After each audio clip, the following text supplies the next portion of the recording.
Meus amados irmãos, queridas irmãs, louvado, bendito e adorado seja o nosso Rei, o nosso Senhor Jesus Cristo. Iniciamos o nosso programa em nome do nosso Deus, que é Pai, que é Filho e que é Espírito Santo. Amém.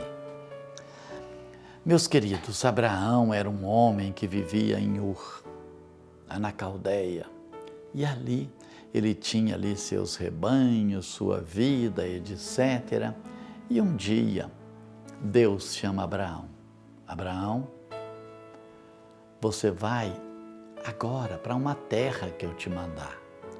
Uma terra que mana leite e mel. Você vai para essa terra. E Abraão disse, sim, Senhor, farei o que o Senhor quiser.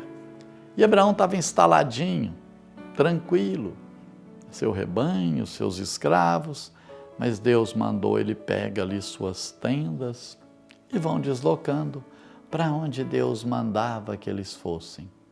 E eles foram. E o tempo passa. E um dia Abraão estava na porta da sua tenda e ele vendo tudo aquilo que ele tinha, quantas ovelhas, quantos camelos, quantos escravos. Era um homem muito bem sucedido. E ele, casado com Sara, e ele estava triste, porque ele não tinha um filho. E naquela época, a pessoa que não tinha um filho era como se Deus não o amasse. É como se ele não tivesse sido abençoado por Deus. Era muito triste para uma pessoa que não tivesse um filho. Então ele disse, Senhor, eu te agradeço muito, o Senhor me abençoou muito, olha os escravos, rebanhos, os camelos, tudo que o Senhor me deu, os jumentos. Eu só fico pensando, para que serve tudo isso? Se eu agora já estou velho, vou morrer, e não tem para quem deixar isso. Deus disse para ele, Abraão, eu vou te dar um filho. Desse filho virá uma descendência tão numerosa quanto as estrelas no mar, quanto as estrelas no céu, quanto as areias do mar. Abraão falou, sério? Sério. Abraão ficou feliz e Abraão foi para casa falar para Sara que eles teriam um filho. Abraão tinha 75 anos, Sara tinha 65. Sara, eu preciso te falar uma coisa. O que foi, Abraão? O que aconteceu? Deus vai nos dar um filho. Sara deu uma risadinha e falou, que isso? Vai nos dar um filho? Abraão, eu tenho 65 anos. Se com 20 anos, 25 anos eu não tive um filho, eu vou ter agora com 65? Você está louco? Ô Sara, eu não sei como, mas Deus prometeu, Deus disse que dava. E o tempo passando. E Sara ria de Abraão, falava, coitado, deve estar já cabecinha ruim.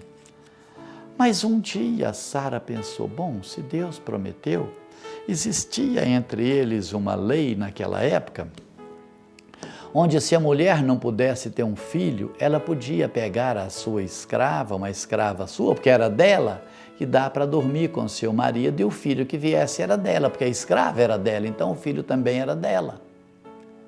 Aí Sara pega a sua escrava, Agar, uma egípcia, e oferece para Abraão. E Abraão dorme com ela e vem um filho. Quando vem um filho, vem aquela coisa, e a escrava já ria de Sara, porque ela podia ter filhos, Sara não podia. E Sara ficou muito chateada. E Abraão disse, gente, como vocês fazem confusão, como vocês não sabem esperar a minha hora. Eu estou dizendo que Abraão, que eu vou dar para Sara um filho seu e de Sara. Naquela época já tinha mania de arrumar jeitinho brasileiro, né? Não pode um jeito arrumar. Não, gente, é a fé. Deus vai fazer da maneira correta, da maneira certa. E aí vem e passa 85, 90 anos e Abraão dizia, Deus vai nos dar um filho. Abraão já estava com 89 anos, estava um dia na porta da tenda E quando ele estava ali, vieram 3 anjos. Quando vieram chegando, Abraão não sabia até que eram anjos. E eles diziam, aproximaram, e Abraão disse, deixa que eu vou preparar um novilho para vocês, vou amassar os pães, vou fazer isso, tal. Eram os 3 anjos do Senhor que estavam ali, e foram, e conversando ali, eles disseram, Abraão, o ano que vem, nesta mesma época, Sara vai estar com o menino nos braços. Sara estava dentro da tenda escutando e começou a rir e falou, pelo amor de Deus, era um doido, agora são 4. Como eu com 90 anos vou ter filho, gente? Pelo amor de Deus, esse pessoal é louco. O impossível não existe para Deus. Deus pode todas as coisas. E lá foram eles, passando o tempo, 1 ano depois, Sara com o menino nos braços. Imagina, gente, aquele pai esperou aquele filho 25 anos.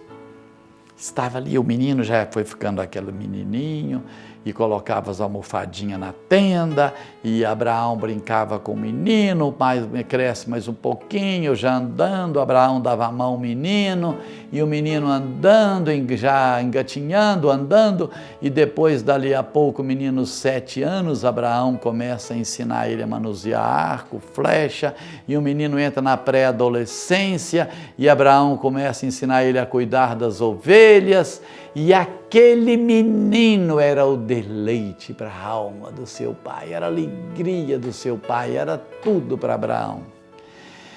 E aquele amor de Abraão por Isaque cresceu tanto, tanto, tanto, tanto, que chegou no terreno perigoso, o terreno da idolatria.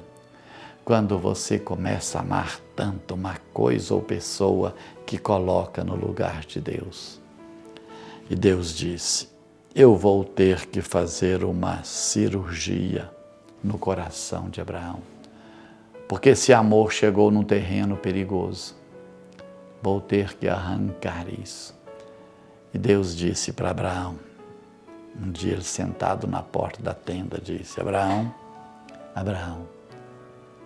pegue Isaque, seu filho, que você tanto ama, vai ao Monte Moriá, e me oferece esse filho em sacrifício. Abraão entrou em parafuso.